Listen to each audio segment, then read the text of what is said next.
great, man. Feels great. Don't spend that money. Spend the money you made on the other shit. Jamaal Finkley, Roundtree TV. Put that somewhere. Yeah, give that money away. Yeah. And spend the money you made on that other shit. I feel like this is like a great Father's Day gift to have We three hope so. generations of Shafts to enjoy. You know, so my first question, you know, this generation doesn't really know what blaxploitation really means, and I wonder, does this film fit into the blaxploitation genre? And I mean, should it be looked at as negative or positive today?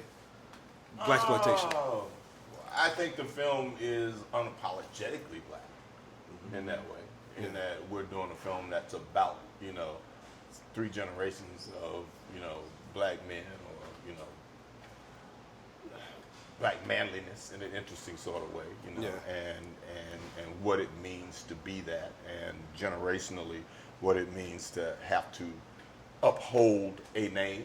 Yeah. Like Richard said, you know, he didn't get a vote on whether he was going to be Shaft or not. After Shaft was out, he was the standard. Yeah. You know, it was like, okay, I need to be a sex machine for all the chicks. I need to dress really cool, and I need this dope afro, and I need to be, you know, there for my boy, you know, get his back.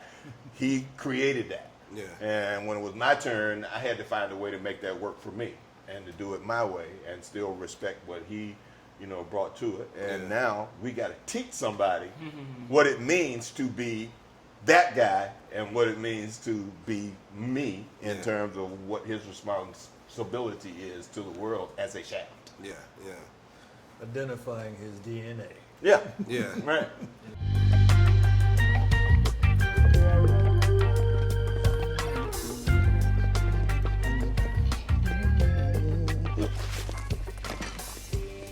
Can I help you, gentlemen? Yeah, I was telling my boys here that even at my age, I could take you. Come on, Pop. Hey, you got something better to do? Sound like to me he calling you out, Holmes. That is, unless you scared. Scared? Okay. Okay. Take your vitamins? You trying or what? Hey, where you going? Huh?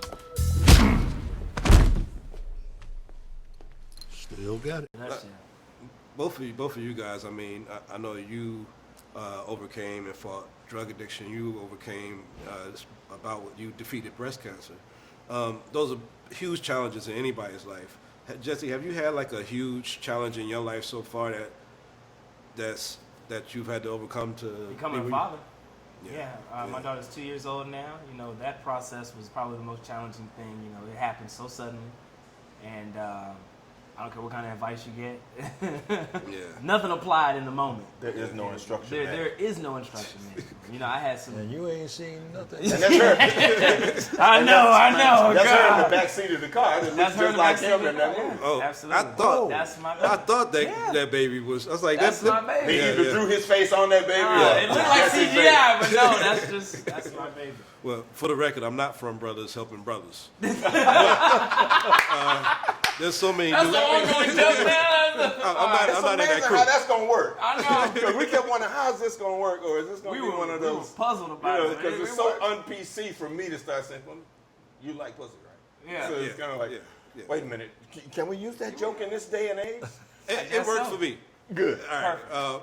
Question. Last question. This movie's gonna stand out for Father's Day and everything else, but this being the next iteration, how you feel taking over? Have Tim Story take over for John Singleton after John Singleton's passing. How does it feel to like step back into this role I don't after think that was ever the case. You know, John was working on other stuff and doing whatever, and you know, Tim was a good friend of John and did very much alike in an interesting sort of way. And I just met with John a couple months ago because we were supposed to do a movie together in the fall. You know, so it's shocking to see him pass. But there's a way, like we're trying to pass the torch from Richard to me to Jesse, for young filmmakers to see what Shaft is and understand it.